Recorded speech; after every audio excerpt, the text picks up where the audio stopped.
তৎকালীন জামানার মধ্যে বিখ্যাত একজন চোর জুনাইদ বাগদাদির বাড়িতে আসলেন রাত্রে অন্ধকারে চুরি করতে।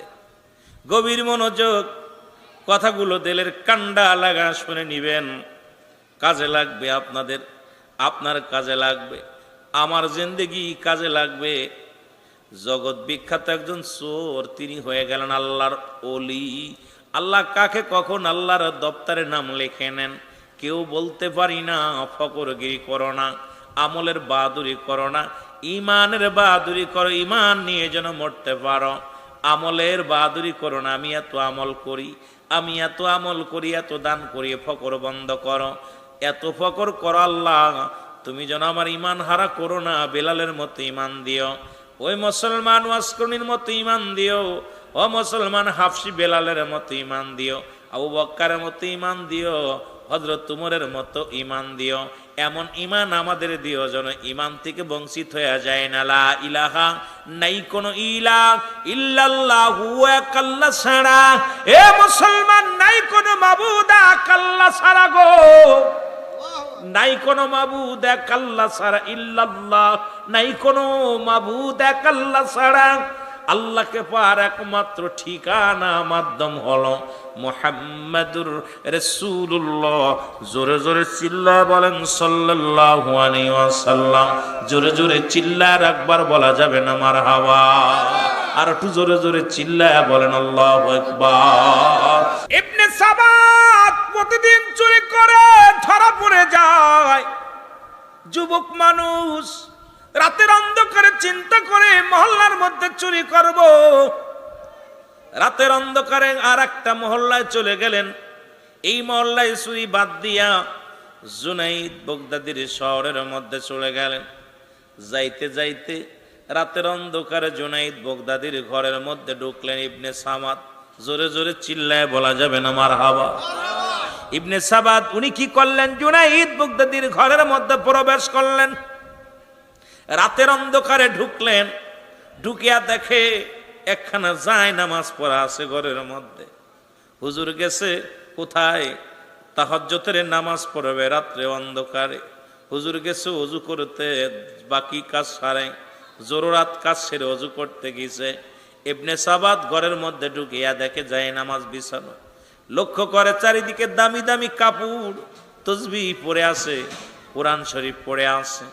ইবনে সাবাদ চিন্তা করে, পাইছি আজকে ভালো মোটা অঙ্ক, আজকে বসাইব। কাপড়গুলো দামি দামি কাপড়, সব দিকে লক্ষ্য করলেন, এগুলো গুছাইয়া নিলেন।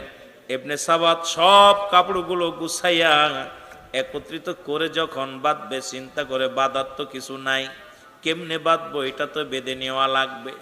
ইবনে সাবাদ যখন এটা ভাবতে লাগলেন, এ মুসলমান কি দিয়া বাঁধবে? এত দামি কাপড়, এত কিছু গহনা, কিছু সম্পদ পেয়েছে, এগুলো সব হাতায় নিয়ে নিলেন। নিয়ে কাপড়গুলো বাঁধবে কেমনে, মালামালগুলো বাঁধবে কেমনে? বাঁধার মতো কোনো রশি নাই। ইবনে সাবাদ করলেন, নিজের গায়ের জামাটা খুললেন। জামাটা খুলিয়া চিন্তা করে, আজকে কাপড়গুলো বেঁধে নিব। সব কাপড়গুলো বাঁধলেন। কাপড় বাঁধা যখন ঠিক হয়ে গেছে, কাপড় উঠাইবে, এমন সময় আল্লাহর ওলি, আল্লাহর ওলি, জগৎ বিখ্যাত একজন আল্লাহর ওলি হযরত জুনাইদ বাগদাদি ঘরের মধ্যে প্রবেশ করলেন। কাশি দিলেন, কাশি দিয়ে প্রবেশ করে দেখে চূড়ায় সব কিছু গুছাইয়া, চুরি চুরি চুরি চোরাই সব কিছু গুছাইয়া উঠাইয়া নিয়ে যাবে। কাশি দিয়ে বললেন, ভাই দাঁড়ান। জোরে জোরে চিল্লায়া বলা যাবে না আল্লাহু আকবার? এর ইবনে সাবাদ চিন্তা করে, ধরা পড়ে যাব, দৌড়ে পালাইতে হবে, এখন বড় বিপদের মধ্যে। দেখলাম ঘরের মধ্যে কেউ নাই, ঘরের মধ্যে কোনো মানুষের সমাগম নাই, ঘরের মধ্যে কোনো মানব নাই, শুধু মালামাল কিছু পাইলাম, দামি দামি পোশাক পাইলাম, পাঞ্জাবি পাইলাম, পাগড়ি পাইলাম, টুপি পাইলাম, সবই পাইলাম। কিন্তু কোথা থেকে লোকটা আসলো? ঘরের দরজাও তো খোলা, খোলা পাইলাম, ভিতরে কোনো মানুষ দেখতে পাইলাম না। ইবনে সাবাদ যখন দৌড় মারবে, দূর থেকে ডাক দে বলে, বাবা দৌড় দিও না, আমি তোমার দলের লোক, দৌড় দিও না, দাঁড়াও। উনি দাঁড়ায় গেছে, চিন্তা করে, তোমার নাম কি? আমার নাম, আমার নাম শুনে কাম কি, বাড়ি কই? কয় আমার বাড়ি শুনে কি হবে? কই বাবা আমিও তোমার দলের লোক, তুমি আগে ঢুকছো আমি পরে ঢুকছি, তুমি মালামালগুলো গুছায় নিছো।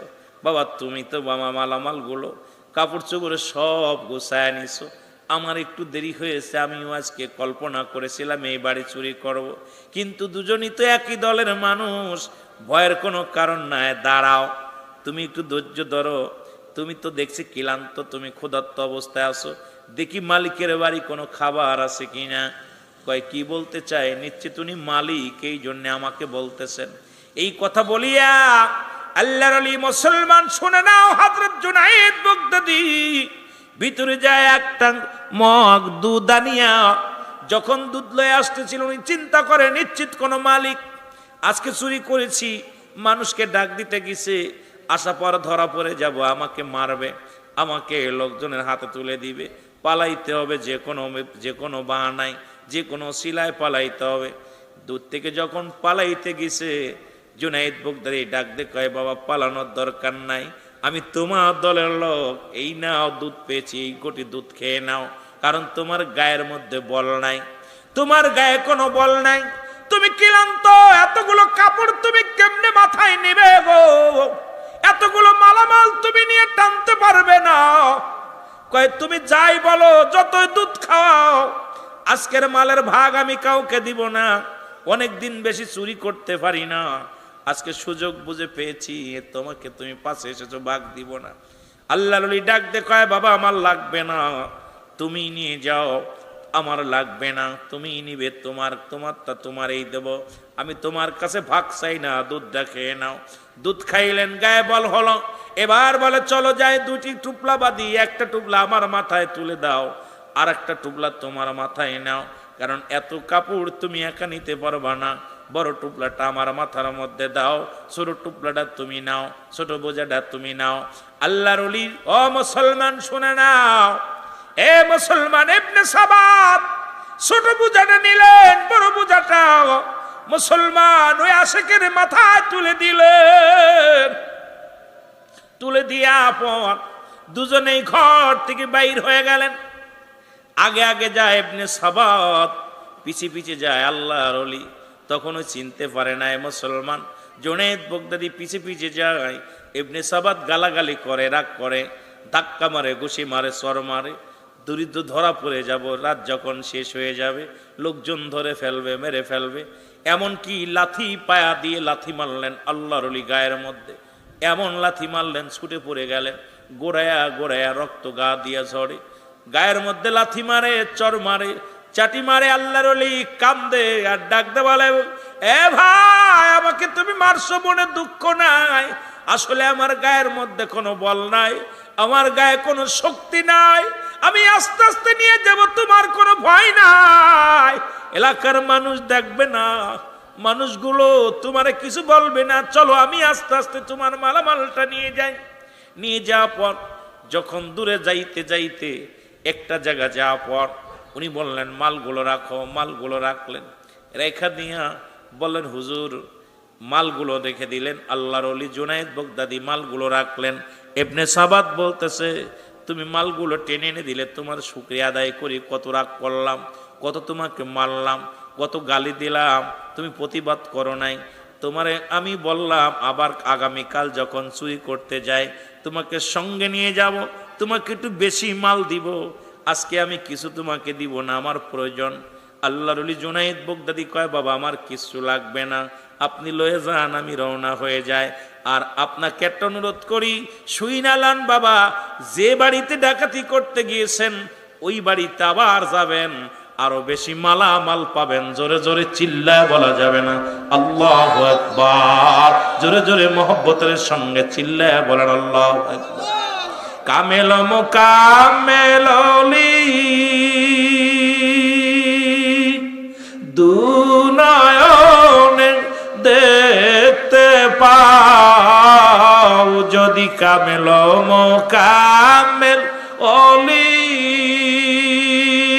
দুনয়নে দেখতে পাও, ওই কদমে জীবন জৈবন,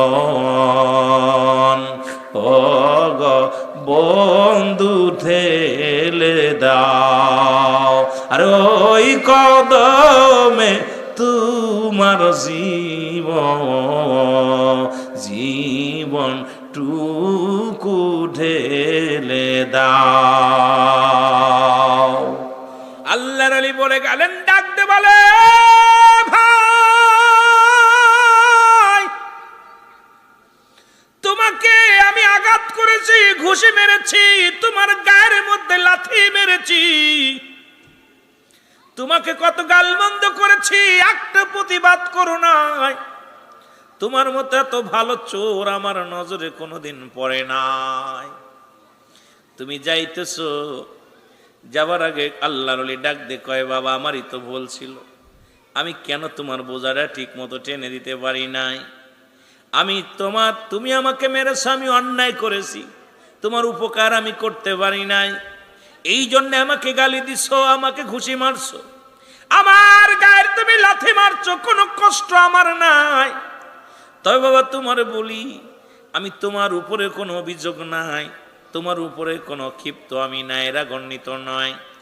তবে তুমি আগামী কাল রাত্রে আমি তোমার সাথে যাব, যে বাড়িতে চুরি করতে গেছো এই বাড়িতে আবার যাবা। এই বলিয়া বিদায় নিয়ে গেলেন, আর বললেন, আমি যদি ভুল ত্রুটি করে থাকি, ও ভাই মুসলমান শুনে নাও, ইবনে সাবাত আমারে তুমি ক্ষমা করে দিও, মাফ করে দিও যদি ভুল হয়ে যায়। আমি তোমার উপকার ঠিক মতো করতে পারি নাই, আমি ঠিক মতো আমি তোমার মাল বহন করতে পারি নাই, এর জন্য আমি দুঃখিত, ক্ষমা চাই। এই কথা বলে উনি বিদায় হয়ে গেলেন। সঙ্গে সঙ্গে ইবনে সাবাদের অন্তরের ভিতরে ধাক্কা দিল, আরে এই মানুষটারে আমি মারলাম, এই মানুষটাকে গালি দিলাম, এই মানুষটাকে আমি ঘুষি মারলাম, এই মানুষটাকে কত না মন্দ কথা শোনাইলাম, একটা প্রতিবাদ করলো না। এই লোকটা আসলে কি চোর নাকি ওই বাড়ির মালিক? আবার আগামী দিন যাইতে বলে, বাবা ওই বাড়িতে যাবা, আমার নাম হলো, আমার নামটা বাবা শুনে নাও, আমি তোমার দল লোক, আমার নাম হলো জুনায়েদ বগদাদি। জোরে জোরে চিল্লায় বলা যাবে না মারহাবা, আর একটু জোরে জোরে চিল্লায় বলা যাবে না আল্লাহু আকবার। এ দুনিয়ার মুসলমান, মালামাল গুলো সামনে নিয়ে ইবনে সাবাত চিন্তা করে, হারে মন, কত মানুষ দেখলাম, এমন মানুষের মতো মানুষ আমার নজরে পড়ে নাই। যে মানুষটা এত কষ্ট করে আমার বোঝা বহন করলো, সে ভাগ চাইল না। যে মানুষটাকে আমি মাল বহন করার জন্য আঘাত করলাম, প্রতিবাদ করলো না। যে মানুষটাকে আমি এত কথা শুনাইলাম, একটা কথার প্রতিবাদ করলো না। আর এই মানুষটা তো কোনো সাধারণ মানুষ মনে হয় হতে পারে না, আমি খবর নিব।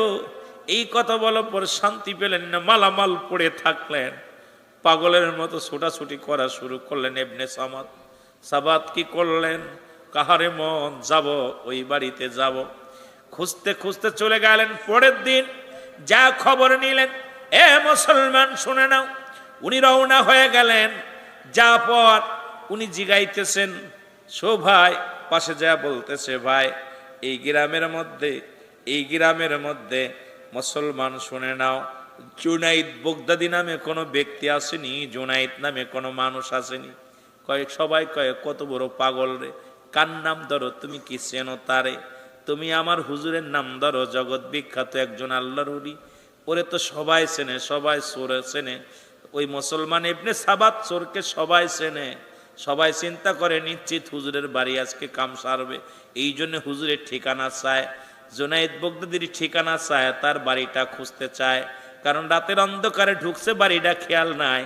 এখন চোরে চিন্তা করে যখন বললেন তাকে তুমি সবাই চেনেন, লোকজন বললেন তার বাড়িতে কি হবে তার বাড়ি দিয়া? বলে, লোকেরা শোনো, আমি ভালো মতো তোমাদের কাছে জানতে চেয়েছি, জুনাইদ নামের ওই লোকটার বাড়ি চেননি? লোকজন বলে, চোর, সাবধানে কথা বল, যার নামটা তুমি উচ্চারণ করেছ তিনি আর কেউ নয়, তিনি বগদাদ শহরের একজন জগৎ বিখ্যাত আল্লাহর ওলি, নাম হলো জুনাইদ বগদাদি। জোরে জোরে চিল্লায় বলা যাবে না সুবহানাল্লাহ, আর একটু জোরে জোরে চিল্লায় বলা যাবে না সুবহানাল্লাহ। তুমি কি চেনো তারে? যার শত শত লক্ষ লক্ষ মুরিদ, সে তো সাধারণ কোনো মানুষ নয়, সে একজন আল্লাহর ওলি। সঙ্গে সঙ্গে ইবনে সাবাত বলে, আমাকে আগে বলো তার বাড়ির ঠিকানা দাও। ইবনে সাবাত ঠিকানা নিয়ে চলে গেলেন। যা দেখ আল্লাহর ওলি সিজদায় পড়িয়া চোখের পানি ছেড়ে কান্দার বলে, আল্লাহ, গত রাত্রে যে চোর এসেছিল সে তো কষ্ট পেয়েছে, ক্ষুধার্ত অবস্থায় ছিল, তাকে আমি সেবা যত্ন করতে পারি নাই। আল্লাহ, তোমার ওই মাকলুক, তোমার ওই বান্দা আমার দুয়ারে আমার দুয়ারে চুরি করতে এসেছে, কষ্ট পেয়েছে, চুরি করতে এসেছে। আল্লাহ, আমি তার অভাব মোচন করতে পারি নাই। আল্লাহ, তোমার আদালতে আমি কি জবাব দিব? আজকে আমার দেশের পীর সাহেবদের খাসলা তার ওইদের পীর সাহেবদের খাসলা একটু বিবেচনা করবেন। আজকে আমরা বাড়ির পাগল, নারীর পাগল, ক্ষমতার পাগল, মুরিদের পাগল। আর আল্লাহর ওলি কামেল পীর যারা দুনিয়ার মধ্যে তারা ছিল, এই দুনিয়ার মধ্যে কেমন পাগল ছিল? তারা আল্লাহর পাগল, রাসূলের পাগল, তারা ছিল তার মুরিদানদের বাঁচানোর পাগল, তারা ছিল ইশকে রাসূল, তাদের অন্তরের ভিতরে ছিল। তারা দুনিয়ার মুখাপেক্ষী নয়, তারা সদা সর্বদাই কাঁদতেন আমার মওলার জন্য, রাসূলের প্রেমে। জোরে জোরে বলেন ঠিক কি না? এরে আল্লাহর ওলির কান্না সিজদাগত অবস্থায় যায় ইবনে সাবাত যখন দেখতে পাইল আল্লাহর ওলির চোখে দিয়ে পানি রে,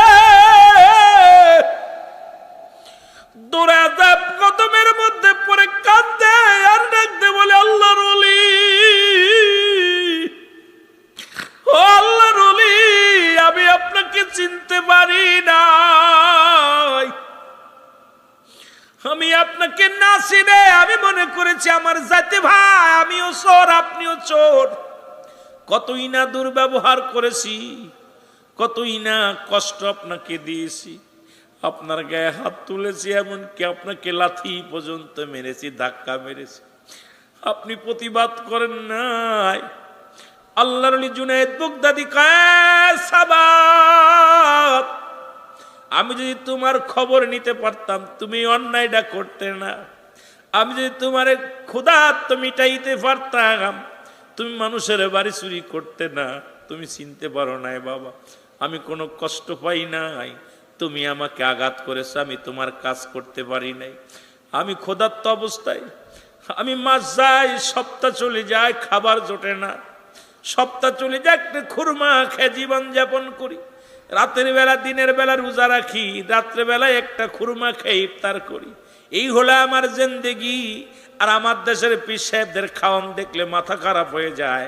প্লেটে খাবার থাকে, নামাজ বাজান এমন বড় বুড়ি হয়, আমার মনে কিছু করবেন না, এমনও পীর সাহেব আছে যাদের দেহখানা দেখলে সকালবেলা 2 কেজি গোশ, দুপুরবেলা 2 কেজি গোশ, বোনা গোশ বাদান তাদের এত বড় কার ফল ফলাদি লাগে।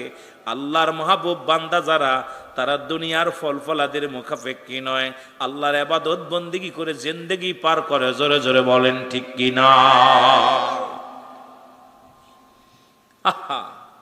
কামেল পীর হইলে কেমনে বুড়ি হয়? কামেল পীর হইলে তার তো বুড়ি হওয়ার কথা না।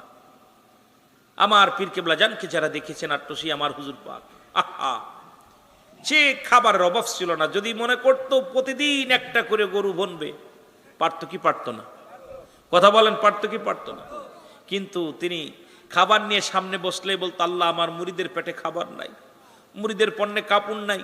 হয়তো মনে করতে হবে আমি আট্টসির বক্তা, এই জন্য আট্টসির পক্ষে না। বাবা, আপনারা যারা গিয়েছেন, 2-4 জন যারা গিয়েছেন, আমার হুজুর বলতেন, আল্লাহ, আমার মুরিদের পেটে খাবার নাই, পণ্যে কাপড় নাই, আমি খেয়ে গেলে আল্লাহ তোমার কাছে আমি কি জবাব দিব? আমার মুরিদ যখন বলবে যে আমার গভীর মনোযোগ দিলের কান্ডা লাগা শোনো গো, আল্লাহর ওলির কদমে পড়ে বলে, হুজুর আপনি আমাকে বায়াত করায়া দেন, আমি আপনার কাছে মুরিদ হব, জীবনে আর কোনোদিন চুরি করব না, জীবনে আর কোনোদিন অন্যায় পথে পা বাড়াবো না, আজ থেকে আপনি আমার মুরিদ বানায়া দেন। আল্লাহর ওলি কয়, মুরিদ তো মানে বানাইতে পারি, শর্ত একটা হলো আজ থেকে একটা মিথ্যা কথা বলতে পারবা না, আজ থেকে মানুষের হক নষ্ট করবা না, আজ থেকে নামাজ ছাড়বা না, রোজা রাখবা, সৎ পথে চলবা, হালাল রুজি খাইবা। যদি আমার কাছে কথা দিতে পারো, ওয়াদা করতে পারো, আমি তোমাকে মুরিদ বানায়া দিব। জুনায়েদ বাগদাদি বলার সঙ্গে সঙ্গে মুসলমান যখন বললেন, বলার সঙ্গে সঙ্গে মুসলমান ইবনে সাবাত বলেন, আল্লাহর ওলি, আমি ওয়াদা করলাম যদি না খেয়ে মারা যায় জীবনেও কোনোদিন চুরি করব না। যদি দুনিয়ার মধ্যে যতই কষ্ট হোক আমি নামাজ ছাড়ব না। দুনিয়ার জিন্দেগির মধ্যে যতই আমার দুঃখ আসুক জীবনে কোনোদিন আমি অপরাধ করব না, জীবনে কোনোদিন মানুষের হক নষ্ট করব না। আল্লাহর ওলি জুনায়েদ বাগদাদি তার বায়াত গ্রহণ করাইলেন, হাতে হাত দিয়া তওবা করাইলেন, কালেমা পড়াইলেন। এ মুসলমান ইবনে সাবাত জীবন ভরে সেই দরবারে কাটায়া দিলেন। এমন ভাবে মুসলমান আমল করা শুরু করলেন, এমন ভাবে তাহাজ্জুদের নামাজ পড়া শুরু করলেন, এমন ভাবে তিনি ইবাদত বন্দেগী করা শুরু করলেন। রোজা রাখতেন, দিনের বেলা রোজা রাখতেন, রাতে না খায়া থাকতেন, দিনে না খায়া থাকতেন। অজর নয়নে রাত জেগে জেগে কাঁদতেন। কানতে কানতে আল্লাহকে এত পরিমাণ রাজি খুশি করলেন, মদিনা আল্লাহকে এত পরিমাণ রাজি খুশি করলেন। সর্বশেষে মুসলমান শুনে নাও, শুনে নাও, মুসলমান শুনে নাও, এই পৃথিবীর মধ্যে এমন পরিমাণ, এত পরিমাণ আমল করত, এত পরিমাণ ক্ষুধাভীরু ছিল, এত পরিমাণ আমলদার ব্যক্তি ছিল গো। এই পৃথিবীর মধ্যে সৎ পথে থাকার কারণে, আল্লাহ ওয়ালা হতে হতে, আমল করতে করতে সর্বশেষে ইবনে সাবাত মুসলমান শুনে নাও, আল্লাহ রব্বুল আলামিনের দপ্তরে ওনার একটা নাম হয়ে গেল। তিনি নাম হলো চোর থেকে আল্লাহর ওলি। এই মুসলমান শুনে নাও, জুনায়েদ বাগদাদির মুরিদ মুসলমান শুনে নাও, এই পৃথিবীর মধ্যে চোর থেকে হয়ে গেলেন আল্লাহর একজন ওলি। যেমন নিজামুদ্দিন আউলিয়া পৃথিবীর মধ্যে খুন করে হলো আল্লাহর ওলি। মুসলমান শুনে নাও, শুনে নাও, জগৎ বিখ্যাত আল্লাহর ওলি। পৃথিবীর মধ্যে অসংখ্য আল্লাহর ওলির এইরকম আছে। পৃথিবীর মধ্যে সুদখোর হাবিব সুদ খায়া ছেড়ে দিয়ে আল্লাহর পথে পাগল হয়ে গেলেন, সঙ্গে সঙ্গে আমল করতে করতে হলেন আল্লাহর ওলি। আমার একটা বিশ্বাস, বিশ্ব জাকের মঞ্জিলে আমার ভাইরা যারা যায়, যারা আত্মসী দরবারে যায়, কেবলাজান হুজুর যে আমল দিছে, যদিও ওলি না হতে পারি, আউলিয়ার দপ্তরে নাম লেখানো সম্ভব। এই আমলটা যদি আমরা করতে পারি, জোরে বলেন ঠিক কি না? যে আমলগুলো দিছে হুজুর পাক, আত্মসীর হুজুর যে আমল দিছে, সেই 3টার সময় উঠে আল্লাহকে ডাকা, কোরআন তেলাওয়াত করা, নবীর উপরে দুরূদ পড়া, জিকির আজগার করা, তাহাজ্জুদের আপনার সেই কখন মিলাদ শরীফ পড়া, কিয়াম করা, এরপরে নফল নামাজ পড়া, মুরাকাবা মুশাহাদা করা, জিকির আজগার করা, যে আমলগুলো দিছে, দৈনন্দিন যদি কোনো ব্যক্তি আমল করে, আমল করতে করতে আউলিয়ার দপ্তরে নাম লেখাইতে পারে। সুবহানাল্লাহ বলেন না? আরো জোরে বলেন না আল্লাহু আকবার। কিন্তু দুঃখের বিষয় আমরা জাকের বের আমল করি না, বড় কষ্ট। অধিকাংশ জাকের বের আপনারা দেখা যায় অনেক পীরের, যারা খালি আটকশি না, অনেক পীরের মুরিদ, আপনারা পীরের কাছে যায় বায়াত গ্রহণ করেছেন, আমল করেন না, নামাজই পড়েন না। আমি মনে করি যারা নামাজ পড়েন না কোনো পীরের কাছে যে লাভ নেই, যারা বেনামাজি কোনো পীরের কাছে যাওয়ার দরকার নেই। কারণ বেনামাজি আপনি পীরের কাছে যা যদি পরিবর্তন না হয়, ইবনে সাবাত চোর থেকে যদি আল্লাহর ওলি হতে পারে, আর তুমি মিয়া বাড়িয়া নামাজই পড়ো না, আল্লাহর বিধানই মানো না, দাড়ি চাইছে, এরপরে দুনিয়ার মধ্যে খারাপ পথে চলো, অন্যায় করো, আমি মনে করি কোনো পীরের কাছে যা লাভ নেই। পীরের কাছে যা যদি তাকবীর পরিবর্তন না করতে পারো, আল্লাহ যদি তাকবীর পরিবর্তন না করে, আমলের পরিবর্তন না করতে পারো, আল্লাহর কসম সেই জায়গা যে লাভ নাই। জোরে বলেন ঠিক কিনা? কষ্ট যদিও পান, আমি সত্যি কথা বলি, সেটা হলো এই জন্য আমি আমার পীর কেবলাজানকে শুনেছি বলছে, বাবা যারা বেনামাজি তারা আমার মুরিদ না, সুতরাং নামাজ যারা পড়েন না তারা আট্টসি যাবেন না, যারা আট্টসি যান নামাজ তাদের পড়া লাগবে। আর আট্টসির মুরিদ শুধু না, আমরা যারা মুসলমান, একমাত্র কাফের এবং মুসলমানদের মধ্যে পার্থক্য হলো নামাজ। যেটা বলেন ঠিক কিনা? কাফের এবং মুসলমানদের মধ্যে পার্থক্য কি? নামাজ। নামাজ যার নাইতে এবার কিসের মুসলমান? মুসলমান হয়ে দাবি করতে হলে নামাজের প্রয়োজন আছে কিনা? আরো জোরে বলেন আছে কিনা? পৃথিবীর মধ্যে 4 জন প্রতাপশালী বাদশা ছিল, তাদের মধ্যে একজনের নাম হলো বাদশা সুলাইমান। নাম কি? সুলাইমান। ইনি মুসলমান ছিলেন। অমুসলমান গভীর মনোযোগ। আর একজন ছিলেন বাদশাহ জুলকারনাইন, উনিও মুসলমান। কাফেরদের মধ্যে দুজন, একজনের নাম ছিল বক্তা নসর, আর একজনের নাম ছিল বাদশাহ নমরুদ। এই চারজন ব্যক্তিকে আমার আল্লাহ পৃথিবীর মধ্যে ধন সম্পদের মালিক বানায় দিছে। বিশাল বড় রাজত্ব আল্লাহ দান করেছে। এক একজনকে এক একটা জিনিস আল্লাহ দান করেছে। সুলাইমান নবীকে একটা মজেদার সিংহাসন দান করেছিল। শুধু তাই নয়, একটা আংটিও দান করেছিল। জোরে জোরে চিল্লায় বলো মারহাবা। সুলাইমান আলাইহিস সালাম সমস্ত পশুর কথা শুনতে পাইতেন, সমস্ত পশু পাখির ভাষা বুঝতে পারতেন। সুলাইমান আলাইহিস সালাম যখন মুসলমান পূর্ণ বয়স হয়ে গেল, আমার যুবক বাবারা শোনো, আলোচনাটা দিলের কান্ডা লাগা শোনো। যখন পূর্ণ বয়স হয়ে গেল, বীর পায়গম এই সুলাইমান পায়গম্বরের মন্ত্রী বললেন, হুজুর আপনার বয়স হয়েছে, এখন শাদী করা লাগবে, আপনি বিয়ের জন্য প্রস্তুতি হন। সুলাইমান পায়গম্বর বললেন, আমার জন্য পাত্রী দেখবে। এই পাত্রীর ভিতরে 3-4টা গুণ থাকা লাগবে। এই 4টা গুণে গুণান্বিত যে পাত্রীর মধ্যে আছে সেই পাত্রীকে আমি বিবাহ করব, নয়তো কোনো বিবাহ আমি করব না। রাজ্যের মধ্যে মহল্লার মধ্যে তোমরা ঘোষণা করে দাও, এই সমাজের মধ্যে ঘোষণা করে দাও, কারণ এই পৃথিবীর মধ্যে আমি এত বড় বাদশাহ, আমি বাদশাহ পয়গম্বর সুলাইমান। টাকার আমার অভাব নাই, সম্পদের আমার অভাব নাই, বাড়ির আমার অভাব নাই, কিছুর অভাব নাই। পৃথিবীর মধ্যে আল্লাহ আমাকে অনেক দিয়েছে, তবে 4টা গুণ থাকা লাগবে। বলে হুজুর 4টা গুণের কোন গুণ? 1 নম্বর গুণ হবে ওই মেয়েটা তার আমানত নষ্ট করে না, আমানতদারি হবে। আমার দেশের আমানত নষ্ট করা মেয়েগুলো এখন 90% মেয়েরা আমানত নষ্ট করে, তার সতীত্ব নষ্ট, আমানত নষ্ট। প্রতিটা মেয়ের কাছে একটা আমানত আছে, প্রতিটা পুরুষের কাছে একটা আমানত আছে। আমরা পুরুষটাও কিন্তু স্ত্রীর আমানত নষ্ট করি। পৃথিবীর মধ্যে মুসলমান গভীর মনোযোগ। 2 নম্বর হলো, 2 নম্বর সে আমলদারি হবে, ফরজগারি হবে, আল্লাহওয়ালা হবে। সুলাইমান পয়গম্বর বিয়ে করবে, কেমন পাত্রী হবে, কেমন নারী হবে? নারীর উদাহরণগুলো দিয়ে দিলে 1 নম্বরে হবে আমানতদারি, 2 নম্বরে হবে বুজুর্গানে আমলধারী, 3 নম্বর হবে পৃথিবীর মধ্যে গুণর সে হবে বড় রূপবতী, রূপবতী হওয়া লাগবে। 4 নম্বর হলো বংশ, তার বংশ পরিচয় ভালো হওয়া লাগবে। এই 4টা গুণ যদি ভালো পাও, এই 4 গুণে গুণান্বিত যদি কোনো নারী পাও, আমি বাদশাহ সুলাইমান বিয়ে করতে রাজি। এর একটা গুণের বাইরে যদি হয়, আমি বাদশাহ সুলাইমান বিয়ে করতে রাজি নয়। জোরে জোরে চিল্লা বলা যাবে না আল্লাহু আকবার। আজকে একটু নিয়তের ওয়াজটা করি, তারপরে দেখা যাক যদি আবার সুযোগ পাই শরীয়তের আর একটু যাবো। আমার যুবক ভাইয়েরা আছেন, মা বোনেরাও শুনতেছেন। এই জন্য একটা কথার উপরেই আলোচনা করলে রাত শেষ হয়ে যাবে, কোন দিক থেকে কোথায় যাব সময় তো পাবো না। আমার ভাইয়েরা, আমার বন্ধুরা, আমার চারিদিকে গোটা রাজ্যে ঢোল পিটিয়ে দেওয়া হলো,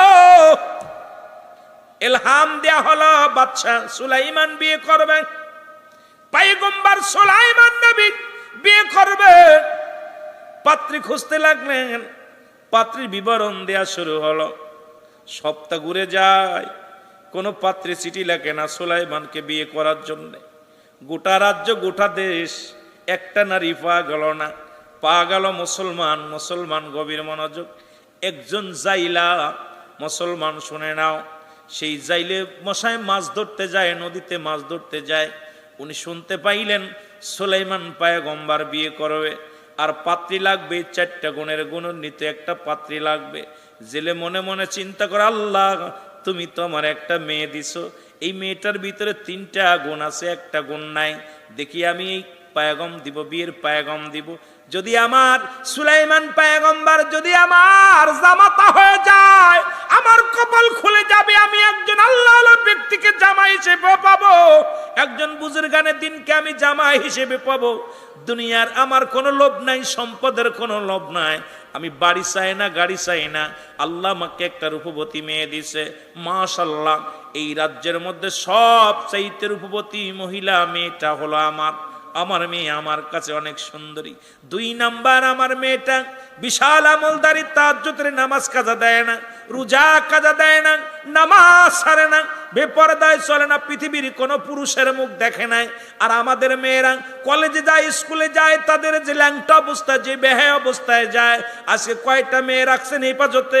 আমি আলেম সাহেব, আমার মেয়ে হেফাজতে নাই, আমার মেয়ে পর্দা করে নাই, আমার মেয়ে বেপরদায় চলে। আমি ইমাম সাহেব, আমার মেয়ে বেপরদায় চলে। আমি কারি সাহেব, আমার বিবি বেপরদায় চলে। আমি মুফতি সাহেব, আমার বিবি, আমার ভাই, আমার বন্ধু বেপরদায় চলে। আজকে সমাজ বড় রসাতলে, আজকে বড় বিপদের মধ্যে আছি আমরা সকলেই। জোরে জোরে বলেন ঠিক কিনা? আর একটু জোরে জোরে চিল্লায়া বলা যাবে না ঠিক কিনা? কিন্তু জেলে বলে আমার মেয়েটা কোনোদিন কোনো বেগানা পুরুষের মুখ দেখে নাই। পৃথিবীর মধ্যে কোন মুক্ত আমানত নষ্ট করা তো দূরের কথা, পৃথিবীর কোন পুরুষই তার মুখ দেখে নাই। এত আমলদারি আমার মেয়েটা তাহাজ্জুদের নামাজ কাজা করে না। দুইটা আমল, 3 নাম্বার আমলটা হলো মুসলমান শুনে নাও, এই পৃথিবীর মধ্যে আমার মেয়ে হলো গুণবতী। পৃথিবীর মধ্যে শুধু বংশ পরিচয়, আমি জেলে মানুষ, আমার কোনো সম্পদ নাই, টাকা নাই, আমি মাছ ধরি, এই একটা জিনিস আমার ভিতরে নাই। তবু সুলাইমানের কাছে পয়গম্বর দিব, দেখি আমার মেয়ের কাছে জিগায় যায়, বলছে মাকে, মেয়েটাকে ডাক দে। বলে মা। মেয়েটার সামনে হাজির হয়ে গেছে, ডাক দে বলে মেয়েরে, আমি মনে মনে কল্পনা করেছি তোমার অনুমতি ছাড়া, ও মা, তোমার মত ছাড়া আমি একটা জিনিস সিদ্ধান্ত নিয়েছি। কয় বাবা কি সিদ্ধান্ত নিয়েছেন? বলে সিদ্ধান্ত নিয়েছি দেশের রাজা সুলাইমান পয়গম্বর বিয়ে করবে। আমি মনে মনে করেছি আমার কন্যা মাগো, তোমার সাথে আমি সুলাইমান পয়গম্বরের বিয়েটা দিয়ে দিব। জোরে জোরে চিল্লায় বলা যাবে না সুবহানাল্লাহ? আরো জোরে বলে বাবা গো, তুমি কি বলতে চাও? আমরা গরিব, আমরা জেলে, কোথায় আকাশ আর কোথায় জমিন। যিনি রাজ্যের বাদশা, যিনার টাকা পয়সার ধন দৌলতের অভাব নাই, যেন দুনিয়ার মধ্যে বিশাল দাম, বিশাল নাম, এমন একজন ব্যক্তিকে আমার বিবাহ করবে। বাবা গো, ও বাবা, তুমি কি স্বপ্নে দেখেছো গো বাবা? মারে, আমি ধন সম্পদ দেখে পাগল হই নাই, বাড়ি দেখে পাগল হই নাই, দুনিয়ার কোন রাজত্ব দেখে আমি পাগল হই নাই। 1 নাম্বার পাগল হয়েছি সুলাইমান পয়গম্বর নামাজ আদায় করে। 2 নাম্বার পাগল হয়েছি ন্যায়পরায়ণ একজন পাশে পৃথিবীর মধ্যে। 3 নাম্বার পাগল হয়েছি দুনিয়ার মধ্যে স্বর্ণের কাছে মাথা নত করে না। 3 নাম্বার পাগল হয়েছি সে আল্লাহ পাকের গোলাম। 4 নাম্বার পাগল হয়েছে সে আদর্শবান একজন পুরুষ।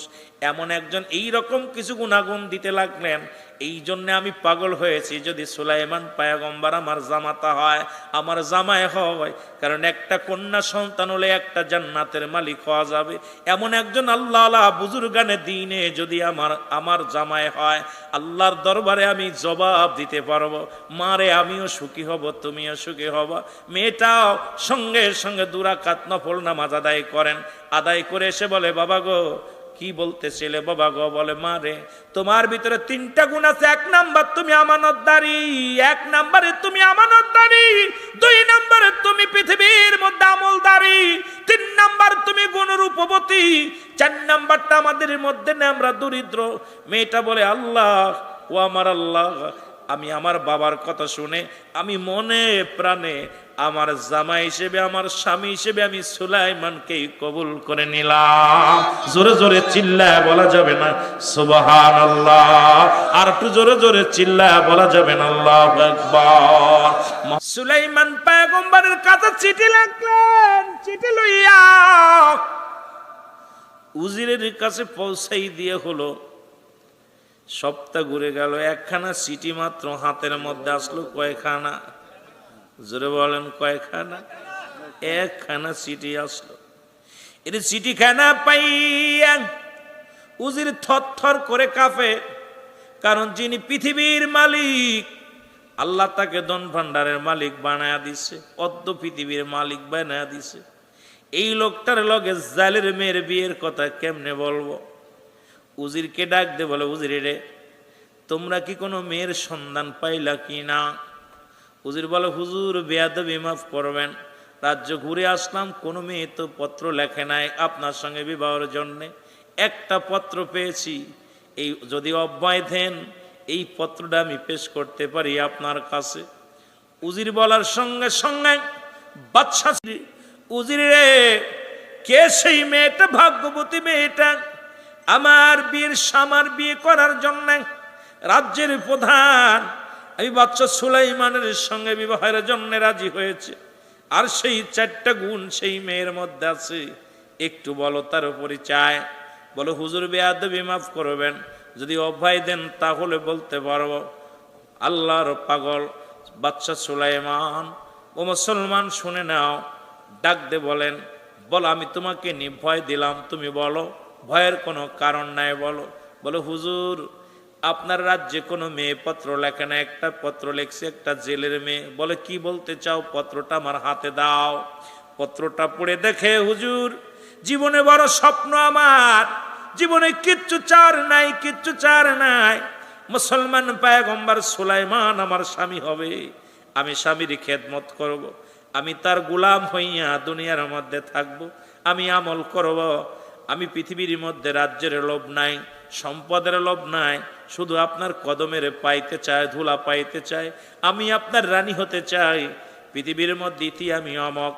সঙ্গে সঙ্গে মুসলমান সুলাইমান রাগ করে বাদশা সুলাইমান পত্রটাকে টান দিয়ে সুরে উজিরের মুখে সুরে মারলেন। উজির রে, তুমি কি পত্র নিয়ে আসলা? আমি হলাম রাজ্যের প্রধান, আর সাধারণ একজন জেলের মেয়ের সঙ্গে আমার বিবাহ হবে। এ উজির, এটা কেমনে তুমি আমার সামনে প্রস্তাব করে লাগো? তুমি কেমনে আমার সামনে এই কথাটা বলতে পারলা? বলে হুজুর গোটা রাজ্যের মধ্যে লক্ষ কোটি মানুষ, কেউ তো বিয়ের জন্য, আপনার সঙ্গে বিবাহের জন্য রাজি হয় না, আর এমন মেয়ে পাওয়া যায় নাই, এই মেয়েটা তো আপনার সঙ্গে বিবাহের জন্য পাগল। বলে সঙ্গে সঙ্গে সুরে মারলেন। মারার পর চিঠিখানা বাবার সামনে পড়ে গেলেন, সিরা চিঠিখানা। জেলের চোখ দিয়ে পানি বাইর হয়ে গেল, কানতে কানতে বলে, আমার আল্লাহ, তুমি আমাকে রূপবতী মেয়ে দান করেছ, তুমি আমাকে পৃথিবীর মধ্যে আমানতদারী মেয়ে দান করেছ, আল্লাহ তুমি আমার আমলদারী একটা মেয়ে দান করেছ, কিন্তু পৃথিবীর মধ্যে আমি আল্লাহ বাদশা সুলাইমান পয়গম্বর সুলাইমানকে জামাতা বেনাত বানাইতে চেয়েছিলাম, কিন্তু কপালে লেখা নাই, আমার চিঠিখানা ছিঁড়ে ফেলেছে। আল্লাহ তুমি যদি আমার ধনী বানাইতা, আমার যদি সম্পদ দিতা, আল্লাহ আল্লাহ তোমার কাছে আমার একটা দাবি, তোমার কাছে আমার একটা চাওয়া, হয় আমারে বাদশার মতো বাদশা বানায়া দাও, না হয় বাদশা সুলাইমানকে ফকির বানায়া দাও, আমার মতো জেলে বানায়া দাও, তবু বাদশা সুলাইমানকে আমি জামাই বানাবো। জোরে জোরে চিল্লায়া বলা যাবে না আল্লাহু আকবার? আর একটু জোরে জোরে চিল্লায়া বলা যাবে না আল্লাহু আকবার? দোয়া করে বলেছে, হাত উঠাই ফেলেছে। আল্লাহ হাতটা মুসা, এমন পাগল, আল্লাহর পাগল, হাতটা কবুল করে ফেলেছে। সুবহানাল্লাহ বলেন না? আরো জোরে। আমার আল্লাহ তাআলা কবুল করে ফেলেছেন। সপ্তাহ চলে গেল, হঠাৎ একদিন জরুরি তলব, বাদশা সুলাইমান রাজ্যের উজির, নাজির, মন্ত্রী পরিষদকে ডাকলেন, তোমাদেরকে নিয়ে একটা বৈঠক হবে, তোমাদেরকে নিয়ে একটা আলোচনা সভা হবে। হঠাৎ বাদশার পেটের মধ্যে একটা মোসর দিলেন। বাদশা বলে, তাড়াতাড়ি আমার বাথরুমে যেতে হবে, তোমরা বসো, সবাই বসো, আমি আসতেছি, অপেক্ষা করো। আংটিখানা খুলে বাদশার ওই মজেদার আংটিখানা খুলিয়া উজিরের হাতে দিলেন। উজির, এই নাও, আংটিটা ধরে রাখো, ঘড়িটা ধরে রাখো, আমি এখনই যাব, আমার কাপড়টা ধরে রাখো, আর রাজমহলটাই টুপিটা ধরে রাখো, আমি এখনই ওয়াশরুমে যাব, এসে পরিষ্কার পরিচ্ছন্নতা হইয়া পুত পবিত্র হইয়া রাজদরবারে বসবো। এই সুযোগে দেখলেন বদজিন, এটা দেখতে পাইলেন বাদশাহ, যখন বদজিন দূর থেকে দেখতে পাইলেন সুলাইমান পয়গম্বর ওনার হাতের মজাদার আংটিখানা উজিরের হাতে দিয়ে দিছে, ওনার পাগড়িখানা উজিরের হাতে দিয়ে দিছে। বদজিন তাড়াতাড়ি বাদশা সুলাইমানের রূপ দৌড়ে এসে উজিরের কয়, তাড়াতাড়ি আংটি দাও, দেরি হয়ে গেল, তাড়াতাড়ি আংটি দাও। আংটিখানা যেই উজিরের হাত থেকে যখন নিয়ে নিছে, সঙ্গে সঙ্গে গোটা এই মজেদার আংটিখানা যার হাতে থাকতো, গোটা পৃথিবী তার দিকে ঝুঁকে পড়তো, সবাই তার অনুগত হয়ে যেত। জিনের বাদশা, মুসলমান বদ জিনের বাদশা, উনি যখন আংটিটা নিয়ে নিছে, নেওয়ার পর সব জিনের সব লোকজন, রাজ্যের সব মানুষগুলো মুসলমান নকল সুলাইমানের পাগল হয়ে গেছে। উনি রাজ দরবারে যে রাজ সিংহাসনে বসলেন, বসে বললেন, শোনো শোনো, একটা শুভ সংবাদ, একটা খারাপ সংবাদ, সনদূর সংবাদ। আমার রাজ্যে একজন নকল বাদশাহ সুলাইমান সাজছে, উনি একটু পরে আসবে, আমার রাজ্যে প্রবেশ করবে। উনি প্রবেশ করে বলবে, উনি কি বলবে? উনি বলবে, শোনো, শুনে নাও, এই আমি হলাম আসল, আমি হলাম আসল। সে কিন্তু আমার রূপ ধারণ করেছে, সে আসল না, সে নকল। এই রাজ্য সে দখল করে নিতে চায়। তোমাদেরকে আমি হুকুম দিলাম, যেখানে পাবে সেখান থেকে তারে প্রতিহাত করবে। যদি রাজদরবারে ঢুকতে চায় তারে ঢুকতে দিবা না। খবরদার, খবরদার, এই লোকটা একটা ছলনাময় মানুষ, বড় জাদুকার। সে আমার রূপ ধারণ করে তোমাদেরকে ধোঁকা দিবে, রাজ্য দখল করে নিবে। খবরদার, তার থেকে বাঁচাও। জোরে জোরে চিল্লায়া বলা যাবে না আল্লাহু আকবার। জোরে। সুলাইমান পয়গম্বর রাজ দরবারে ঢুকবে, প্রহরীরা বলে, না, তুমি নকল সুলাইমান, আসলটা তো প্রবেশ করেছে, তুমি নকল। তোমাদের অনুরোধ করি, আমি আসলটা, ওইটাই নকল, আমাকে একটু দেখতে দাও। কে? যখনই যা দেখি নকল জিন, বদ জিন রাজ সিংহাসনে বসে আছে। সুলাইমানকে দেখা পর জিন বলতে লাগলেন, শোনো, রাজ্যের সব মন্ত্রী উজির সবাই শোনো, ওই ধোঁকাবাজ সুলাইমান নবী সেজে কিন্তু রাজ দরবারে প্রবেশ করবে, যেখানে পাবে সেখান থেকে পিটাইবা। তাকে যেন রাজ দরবার থেকে তাকে বিতাড়িত করা হয়, নাই তোমাদের অমঙ্গল হবে, আমি সুলাইমান বলে দিলাম। এর মুসলমান আসল সুলাইমানকে ধরে মন্ত্রী পরিষদ, উজির, প্রহরীরা সবাই মারতে লাগলেন। সুলাইমান পয়গম্বর বলে, আমার ভাইয়েরা, আমাকে তোরা মারিস না, আমি তোদের রাজা, আমি তোমাদের প্রধানমন্ত্রী, রাজ্যের প্রধান, আমাকে তোরা মারিস না। সবাই মারতে লাগলেন, লাঠি দিয়া মাথার মধ্যে আঘাত করলেন, মাথা ফেটে গেলেন, রক্তাক্ত হইয়া জমিনের মধ্যে বেহুশ হয়ে পড়ে গেলেন। মুসলমান হাতাশি হাতে করে টান দিয়া ঘাড়ে করে নিয়ে রাস্তার ধারে ফেলায়া দিল। ওই বদজিন বললেন, ওই নকল সুলাইমানকে তোমরা ফেলে আসো। সবাই নিয়ে তারে ফেলে আসলেন। ওই রাস্তা দিয়ে যাইতেছিলেন মুসলমান, মাছ ধরিয়া নিয়া ওই জেলে জাল হাতের মধ্যে মাছ নিয়ে যাইতেছিল। দেখে মুসলমান ওই যুবকটা রাস্তার কিনারায় বেহুশে পড়ে আছে। জাল ফেলে দিয়া যায়, দেখে তো সুন্দর যুবক। ও মুসলমান, মুজেজার আংটি যেহেতু হাতের মধ্যে নাই, মুসলমান এখন কাউকে সুলাইমান কাউকে চেনে না। সুলাইমানের সেই ক্ষমতা নাই, সুলাইমানের সেই পাওয়ার নাই, কারণ মুজেজার আংটি এখন হাতে আছে বদজিনের। এখন বদজিন সবাইকে বশ করে ফেলেছে। জোরে জোরে চিল্লায়া বলা যাবে না আল্লাহু আকবার।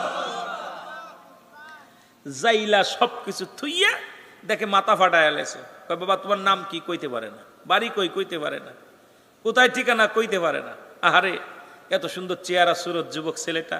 হাট বাড়িতে নিয়ে যায়। বাড়িতে নিয়ে গেলেন, চিকিৎসা করিয়া সেবা যত্ন করিয়া সুস্থ হলেন।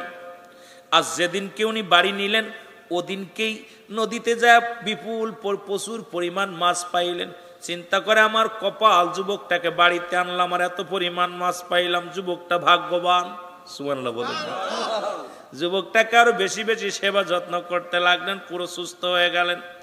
সুস্থ হতে লাগলেন, একদিন দুদিন করিয়া কিছুদিন যাইতে লাগলেন, প্রচুর পরিমাণ মাছ জালে পড়তে লাগলেন। অভাব চলে গেল, ধনী হয়ে গেল, ধনী হয়ে গেল। একদিন হঠাৎ করে জেলে বলে, বাবা, মনে কিছু না করলে একটা কথা বলি। কয়, কি? কয়, বাবা গো, আমার একটা লোকের প্রয়োজন, এত পরিমাণ জালে মাছ ধরা যায়, এখন আমার একটা লোকের প্রয়োজন, তুমি যদি মনে কিছু না করো, বাবা আমার সাথে যেতে পারো, আমি একটু তোমার নিয়ে যাব, সহযোগিতা করবা। এর সুলাইমান নবী চলে গেলেন মাছ ধরতে, নদীর মধ্যে মাছ ধরতে গেলেন। আর ওদিনই যখন সুলাইমান নবীকে সাগরের মধ্যে পেয়েছে, মাছ যেন পাগল হয়ে গেছে। এত পরিমাণ জালের মধ্যে আটকা পড়েছে। জেলে মাছ বিপুল প্রচুর পরিমাণ মাছ পেয়ে অত্যন্ত খুশি হয়েছে। কাহারে ভাগ্যবতী, ভাগ্যবান যুবক, তোরে যেদিন থেকে বাড়িতে আমি আনছি কুড়িয়া, সেদিন থেকে আমার কপাল খুলে গেছে। আজকে নদীতে আনছি, নদীর মধ্যে শুধু মাছ আর মাছ, তোকে হাতছাড়া করা যাবে না। জোরে জোরে চিল্লায়া বলা যাবে না সুবহানাল্লাহ। বছর একটা পার হয়ে গেল, 1 বছর পার হয়ে গেল। কয় বছর? যুবকরা, কয় বছর? 1 বছর পার হয়ে গেল। 1 বছর পরে হুজুর আমি দেশে ফিরে যাব। সুলাইমান বলতেছে আমারে ছেড়ে দেন, 1 বছর আপনার কাছে রয়েছে, আমাকে ছাড়েন।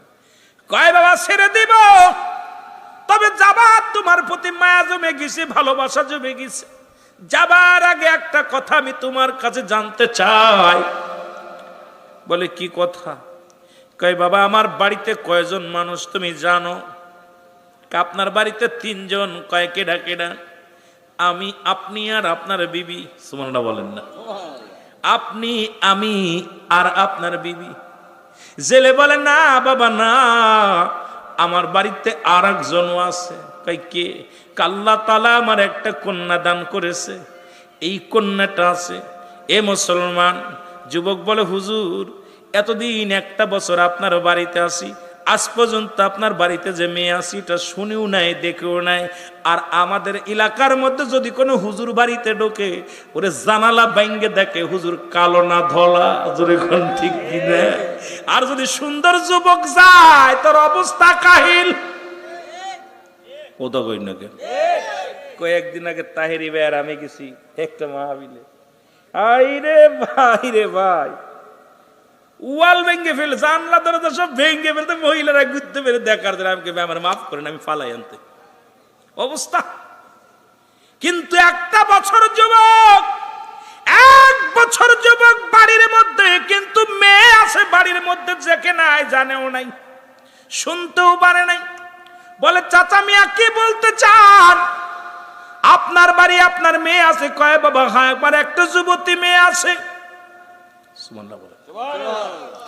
মেয়েটার ভিতরে 3টা গুণ থাকার কারণে, একটা গুণ না থাকার কারণে বাদশা সুলাইমান পয়গম্বর বীর পয়গাম বন্ধ করে দিয়েছে, রাজি হয় না।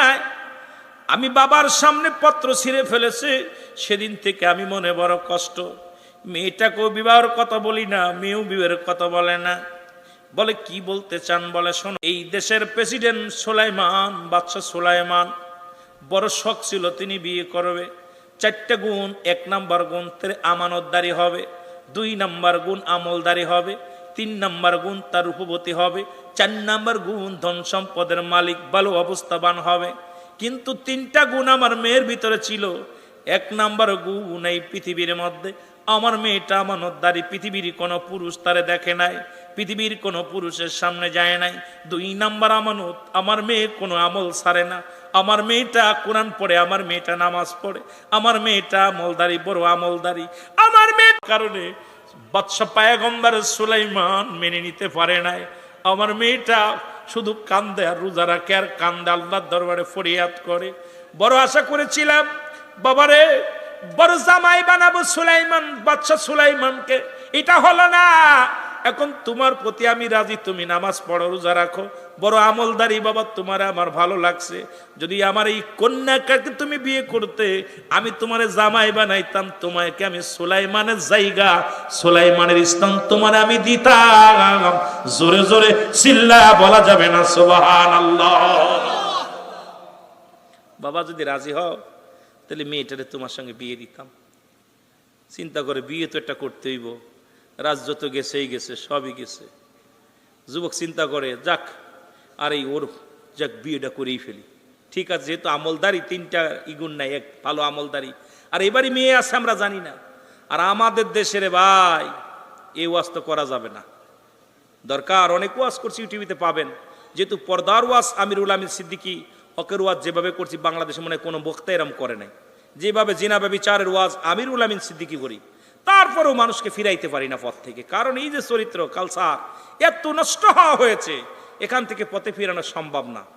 অনেক বক্তাও মাঝে মাঝে ফোন দিয়ে করে, উলামিন এত বলো না। আমি এত বলবো না, কারণ আমি নিজে বাঁচতে হবে, পরিবার পরিজনকে বাঁচাইতে হবে। অধিক বাড়িতে পর্দা নাই, অধিকের বাড়ি, অধিক সমাজের বাড়ি, এখন পর্দা চলে গেছে হিন্দু বাড়ি। জোরে বলেন ঠিক কিনা? হিন্দু বাড়ি। কিছুদিন আগে মিঠামনে মাহফিল করতে গেলাম, কেউর জোর মিঠামন দেখলাম অনেক যে কটা হিন্দু বাড়ি আছে ভালোই ঘিরে ঘিরে রাখছে, কিন্তু মুসলমানের বাড়ি খোলামেলা। আশ্চর্য হয়ে গেলাম, আমি আশ্চর্য হয়ে গেছি যে আপনাদের কে বেশি দূরে না। মিঠামনে মাহফিল করতে গেছি, যা দেখি আশেপাশে যতগুলো হিন্দু, অনেক পুরাই বাড়ি দেখলাম পর্দা করা, ভালো করে ঘিরছে, ডাকে ঢুকে রাখছে। আর মুসলমানের বাড়ি এই পাশে হাওয়া ঢুকছে, ও পাশে বেরিয়ে যাচ্ছে। কথা বলছেন? আহারে মুসলমান, ওদের গরম বেশি। কি কোথায় আছে, কোথায় গেছেন? সবচেয়ে বড় কষ্ট হয়, বড় কষ্ট হয়। এ জবাব আল্লাহর দরবারে কি দিব? এ মুসলমান গভীর মনোযোগ। বিবাহ হয়ে গেল, মারহাবা বলেন না, বিবাহ হয়ে গেল। আর ওই দিনে বিবাহ হয়ে গেল, সকালবেলা বিবাহ হলো। বলে বাবা তো বিয়ে হলো, চলো যাই নদীর ঘাটে যাই, কিছু মাছ ধরে আনি। আজকে ওই নতুন মাছগুলো, যে মাছগুলো ধরবো সাজো সাজো রান্না করে খাওয়াইবো। সুলাইমানের সুলাইমান পয়গম্বর জামাই হয়ে গেল জেলের, কিন্তু সুলাইমানও জানে না, আর ওই মুসলমান জেলেও জানে না যে আসল মাল ঘরে। সুবহানাল্লাহ বলেন না, আর একটু জোরে বলেন না। এদিকে নদীর ধারে যাইয়া যখন সুলাইমান পয়গম্বর মাছ ধরে, যুবক যখন মাছ ধরে, ওই রাস্তা ওই নদীর উপর দিয়ে একটা ভালো জিন যাইতেছিল। উনি দেখতে পাইলেন কিরে সুলাইমান পয়গম্বর কেন নদীর মধ্যে মাছ ধরে। আশ্চর্যজনক ব্যাপার। সুলাইমান হুকুম দিলে মাছ হেঁটে চলে যাবে। সুলাইমান মাছ ধরতে এসেছে, ঘটনাটা কি? খটকা লাগছে, ভালো জিনিস, নিশ্চিত একটা ঘটনা ঘটছে। তাড়াতাড়ি দৌড়ে গেছে।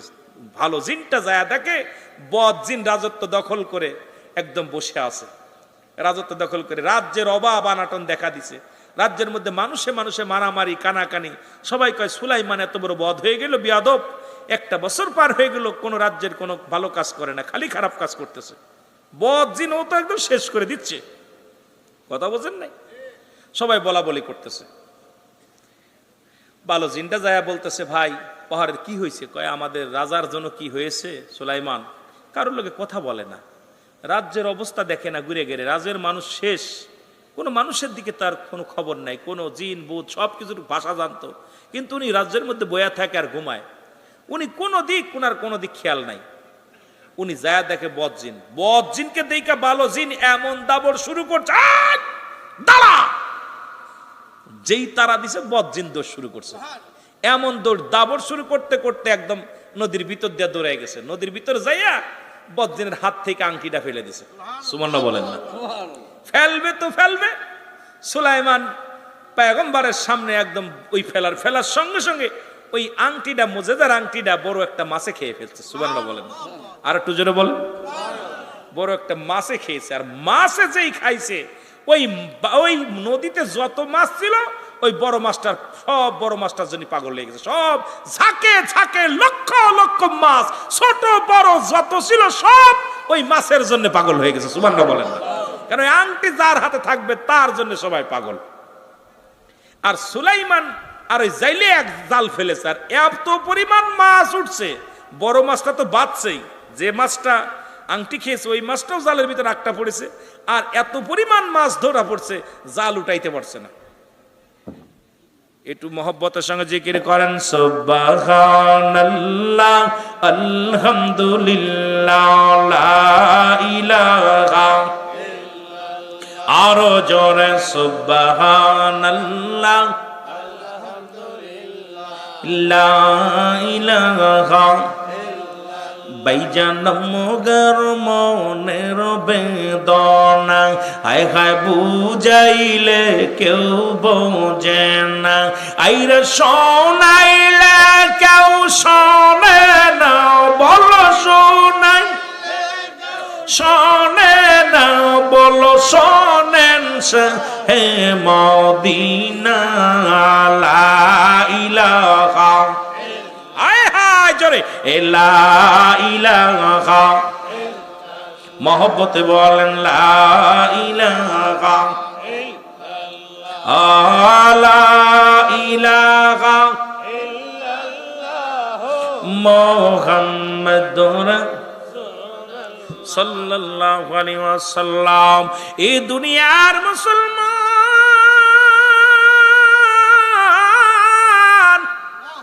প্রচুর পরিমাণ মাছ পাইলেন নদীতে। মাছটা পাইয়া ডাক দে, বলে বাবা জামাই, বলে বাবা রে, এতদিন মাছ ধরতে এসেছি, এত বড় মাছ পাই নাই, সব মাছ বিক্রি করে দিব, ওই বড় মাছটা আজকে আমি তোমারে আর আমার মেয়েটারে রান্না করে খাওয়াইব। বাবা এটা বেচবো না, এটা বাড়ি নিয়ে যাবো। সুবহানাল্লাহ বলেন। মাছটা বাড়ি নিয়ে আসলেন, বাড়ি লয়া চলে আসলেন। এসে মেয়েটারে ডাকতে বলে, মা অনেক আশা করে বিয়ে দিলাম, তোমার তুমি শখ ছিল অমুক জায়গা বিয়ে করার জন্যে, মা রে তোমার ওই যুবকের সঙ্গে বিবাহ দিয়ে দিলাম। মা গো এত বড় একটা মাছ ধরে আনছি, আজকে মাছটা তুমি নিজ হাতে কাটবা, এই মাছটা সুন্দর করে কুটবা, এই মাছটাকে সুন্দর করে রান্না করবা, জামাইকে একটু প্রাণ ভরে খাওয়াইবা। আমি জেলে মানুষ, এই নদীর বড় মাছটা আমি শিকার করেছি, আজকে বিবাহের অনুষ্ঠানের দিন। ও মা, আল্লাহ তাআলা আমার উপরে রাজি হয়েছে, খুশি হয়েছে, নদীর বড় মাছটা আমার জালে একটা পড়েছে, মাছটা তুমি রান্না করবে, এটা সুন্দর করে খাওয়াইয়া দিবা। মেয়েটা হাতের মধ্যে মাছটা পেয়ে খুশি হলেন। এবার কাটার জন্যে অস্ত্র নিয়ে যখন বিসমিল্লাহ বলিয়া, কারণ এমন আমলদারি মেয়ে, এমন আল্লাহওয়ালা মেয়ে, বিসমিল্লাহ বলিয়া কাজ শুরু করলেন। বিসমিল্লাহ বলিয়া যখন পোজ দিলেন, সঙ্গে সঙ্গে ভিতরে থেকে সুন্দর একটা ওই মজেদার আংটি বাইরে আসলেন।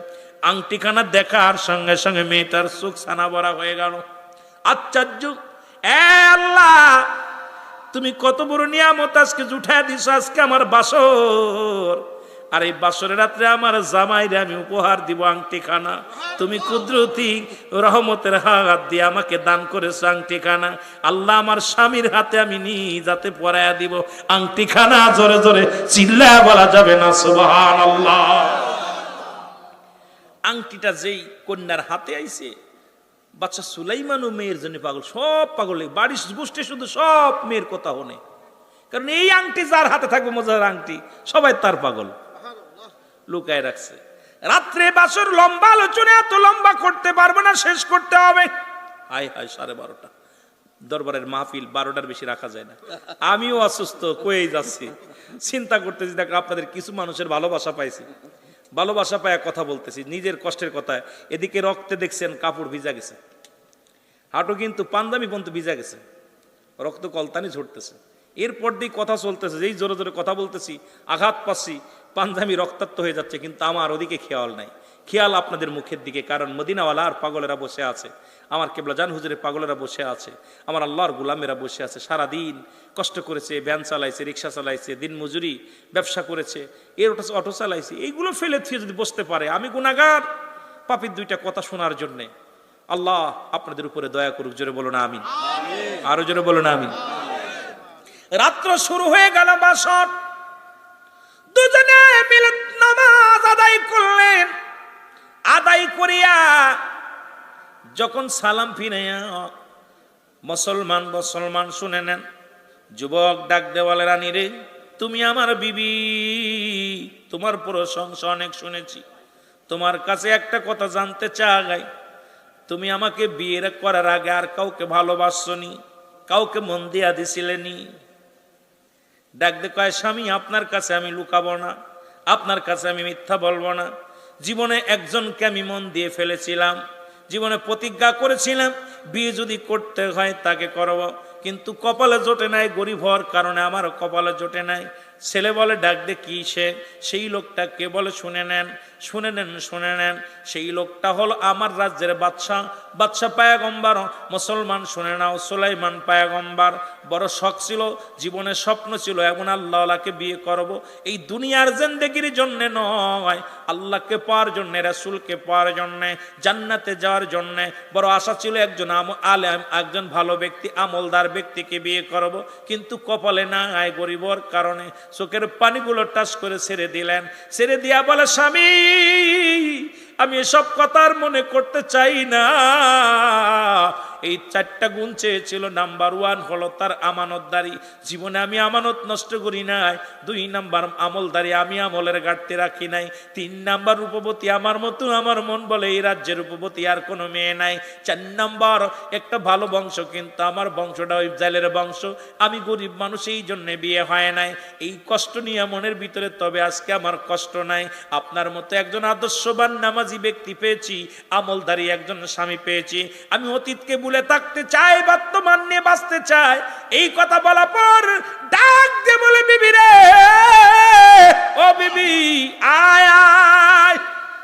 বিবি গেলেন, কাঁথায় গেলেন। যখন দুজন একাকার হয়ে গেলেন, বিবি বলতেছে, স্বামী রে, আজকে বিবাহের রাত্রে, বাসর রাত্রে আমি আপনাকে একটা আংটি উপহার দিতে চাই। আমি আংটিটা উপহার দিতে চাই। আংটিখানা দেখার সঙ্গে সঙ্গে বাদশা সুলাইমানের চোখ দিয়া দরদর করে পানি ছেড়ে দিছে। ডাকতে বলে, বিবি রে, তুমি আংটি কোথায় পেলে? এই আংটিটা কোথায় পেলে? বলে, বিবি রে, আংটিখানা তুমি কই পেলে? আংটিখানা তোমার কাছে কেমনে আসলো? এই কথা শোনার পর বিবি ডাকতে বলে, শোনেন, পরে আগে আমি আপনি উপহার দিইনি, আগে আপনাকে আপনার ভিতরে আপনারকে দিইনি। এবার আঙ্গুলটা আগায় দিলেন। সুলাইমান বাদশা পয়গম্বর সুলাইমানের হাতের মধ্যে আংটিটা পরাইয়া দিলেন। পরাই দেওয়ার সঙ্গে সঙ্গে বাদশা সুলাইমান স্মৃতি ফিরে আসলেন। দুনিয়ার সব পুরনো স্মৃতিগুলো যখন ফিরে আসলেন, চিৎকার দিয়ে বলে, হে পরওয়ারদিগার আলম, আমার আল্লাহ, তোমার মহিমা বোঝা বড় জ্বালা। আল্লাহ, যে পত্র আমি ছিঁড়ে ফেলেছিলাম, সেই ঘরের ভিতরে তুমি আশ্রয় দিলা। যে নারীকে আমি অবহেলা করেছিলাম, সেই নারীকে আমার বিবি বানায়া দিলা। জোরে জোরে চিল্লায়া বলা যাবে না সুবহানাল্লাহ? আর একটু জোরে জোরে চিল্লায়া বলা যাবে না আল্লাহু আকবার? আর যারা মা বোনেরা ওয়াজ শুনতেছেন, আল্লাহর রাস্তায় আজ থেকে প্রতিজ্ঞা করবেন যে একজন নামাজি ব্যক্তি হালাল খোর বান্দার বিয়ে করব। ওই ঘুষখোর, ওই বড় বড় চাকরি করে ঘুষখোর, গাঁজাখোর, মদখোর, নারীখোর, এদেরকে পরিহার করে একজন ভ্যান চালককে বিয়ে করবেন, একজন রিক্সা চালককে বিয়ে করবেন। হালাল খোর বান্দা, ইমানদার বান্দা, নামাজি বান্দা, ওই দাড়ি রাখা বান্দা, দাড়ি কাটানা, দাড়ি ছাটানা, ওই ব্যক্তিকে বিবাহের জন্য প্রস্তুতি হন। মার কাছে দাবি করবেন, দাদার কাছে দাবি করবেন, বোনের কাছে বলবেন, বাবার কাছে বলবেন, বাবা গো, আমাকে বিবাহ দিলে একজন নামাজি ব্যক্তির হাতে দিবেন, আমাকে বিবাহ দিলে একজন হালাল খোর বান্দার হাতে দিবেন, একজন হালাল খোর বান্দার হাতটা ধরাইয়া দিবেন। আমি আর কিছু চাই না, বাড়ি চাই না, রাজত্ব চাই না, সম্পদ চাই না। ও যেন আমার আমানতটা রক্ষা করতে পারে, আল্লাহর গোলামি করতে পারে, রাসূলের অনুগত্য থাকতে পারে। এমন একজন বান্দা বান্দি যদি একাকার হতে পারি, জীবন সঙ্গিনী পাইতে পারেন, তাহলে আপনার আমার জীবন ধন্য। জোরে বলেন না সুবহানাল্লাহ? আরো জোরে বলেন। এই জন্য আমি যুবকদেরও বলে যাই, যুবতীরও বলে যাই, আজ থেকে আমাদের চাওয়া, লোকটা যেন ওয়াহাবি না হয়। ওদিকে আবার সুন্দর একটা কথা বলছে, তবে আমাদের ভিতরে দেখবেন ওই দাড়ি, টুপি, জুব্বা, পাগড়ি সব ঠিক আছে, তার ভিতরে নবী নাই। কথা বুঝে নিন। অনেক সুন্দর একটা প্রস্তাব দিছে। এই একটা হলো আমল, একটা হলো ঈমান। এইবার ভালো বুঝানো কথাটা বলার পর ওয়াজবার বাইরে গেছে, বিপদে পড়ছে। আমি মনে ছাইরা দিমু, বিপদ। একটা হলো আমল, একটা হলো ঈমান। ব্যক্তির জীবনের অমূল্য সম্পদের নাম হলো ঈমান। মানব জীবনের অমূল্য সম্পদের নাম হলো রুহু। যেটা বলেন ঠিক কিনা? মানব জীবনের অমূল্য সম্পদের নাম ঈমান, আর ব্যক্তির জীবনের অমূল্য সম্পদের নাম রুহু। রুহু বিহীন বডির কোনো মূল্য নাই। জোরে বলেন ঠিক কিনা? হাত আছে, পা আছে, সব ঠিক আছে, কিন্তু রুহুটা নাই। এই বডির কোনো মূল্য নাই। জোরে বলেন, এই বডির কোনো মূল্য আছে? নাই। তদ্রূপ আমার বাবারা, পৃথিবীর মধ্যে যতই আমল করেন, এই আমল করছেন কিন্তু ঈমান নাই, ওই আমলের কোনো দাম নাই। এখন আমল একটা, ঈমান একটা। আমল কি? নামাজ, রোজা, হজ, যাকাত ইত্যাদি, দাড়ি, টুপি, পাগড়ি, সবকিছু, এগুলোর নাম কি? জোরে বলেন, আমল। আর ঈমান হলো নবী মুহাম্মদুর রাসূলুল্লাহ সাল্লাল্লাহু আলাইহি ওয়াসাল্লাম।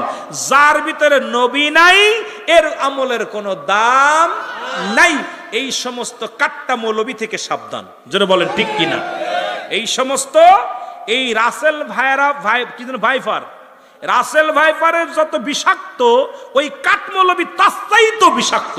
উড়াতে সংসারে সবল মারবে, গোটাটা নবীর দুশ্মনের রাসূল বানায় দিবে। জোরে বলেন ঠিক কিনা? সাবধান, হুঁশিয়ার করে দিলাম। বিষাক্ত সাপুরা, ওদের সবল যারা খাইছেন তারা শেষ, ওই জাতি শেষ। করবে না দোয়া, করবে না মিলাদ, করবে না মোনাজাত, মানুষকে খাওয়াবে না। এরা তাদের চলা চলতি, উঠা বসা সব ভিন্ন, উপরে ফিটফাট, তলে তাদের সদরঘাট। জোরে বলেন ঠিক কিনা? আরো জোরে বলেন ঠিক কিনা? আমরা জুলুস করলে মনে কিছু করেন না। আমরা নবী আসার আগমনে জুলুস করলে, এইটা তাবারক খাইলে না যায় যায়, জুলুস করলে না যায় যায়, মিষ্টি বিতরণ করলে না যায় যায়। আর তারা জিনা ব্যভিচার করে জেলখানা থেকে বাইর হলে ফুলের মালা আর মিষ্টি পায়। যারা বলেন ঠিক কিনা? হালাতটা কি দেখছেন নি? বড় কষ্ট লাগে, এই কথাগুলো কইতে পারি না, বড় কষ্ট লাগে। এই জন্য আমি আপনাদেরকে বলে যাই, সাবধান, সাবধান, এই গোষ্ঠীর সঙ্গে আত্মীয়তা করবেন না, এদের সাথে কোনো সম্পর্ক রাখবেন না। এই বাতিল বাতিল ফেরকা যারা, নাউজুবিল্লাহ। ঈদ মানে আনন্দ, মিলাদ মানে জন্ম বৃত্তান্ত। মিলাদ যে মানে না, ঈদ যারা মানে না, এদের মতো পুরা কফেল্লার পৃথিবীতে নাই। জোরে বলেন ঠিক কিনা? আল্লাহ আমাদের বোঝার তৌফিক দান করুক। এদের সঙ্গে আমি অনেক আলোচনা আছে, ইউটিউবিতে আরও আসবে। যেহেতু আজকের বিষয়ে দুইটা বিষয়ের উপরে কথা বলেছি, দুইটা বিষয়, একটা হলো আল্লাহর ওলি যে কোনো মুহূর্তে আমল করতে করতে আউলিয়া হওয়া যায়। আমল করেন, আজ থেকে তওবা করেন যে আমি আর অন্যায় করব না, পিছনে ফেরবো না, ভালো কাজ করব। এখান থেকে নিয়ত করছেন, আল্লাহ আপনাকে কবুল করে ফেলেছে, আপনি আউলিয়ার দপ্তরে নাম লেখাইতে পারবেন। সুবহানাল্লাহ বলেন না? আমলে আউলিয়া, বেআমলে দেউলিয়া, বেআমলে দেউলিয়া হয়ে যাবেন। এই জন্য আমি প্রথমে আওয়াজ করছি যে সেটা হতো কি, আল্লাহকে পাওয়ার জন্য নিজেকে বিলিয়ে দেন না, নিজেকে। এই জন্য আল্লাহ আমাদের সবাইকে কবুল করুক। বুঝতে হবে এই জন্য যে আমাদেরকে এখনো দরজা খোলা আছে, ফিরে আয়, পথ আছে। লাটাই আল্লাহর হাতে ছেড়ে দিছে খেলার জন্য, টান যখন দেবে ধরা তখন পড়বো। এই জন্য ধরা পড়ার আগেই আমরা ভালোভাবে উড়ি, যাতে করে টান দেওয়ার আগেই আমরা ঈমান নিয়ে মরতে পারি। জোরে বলেন ঠিক কিনা?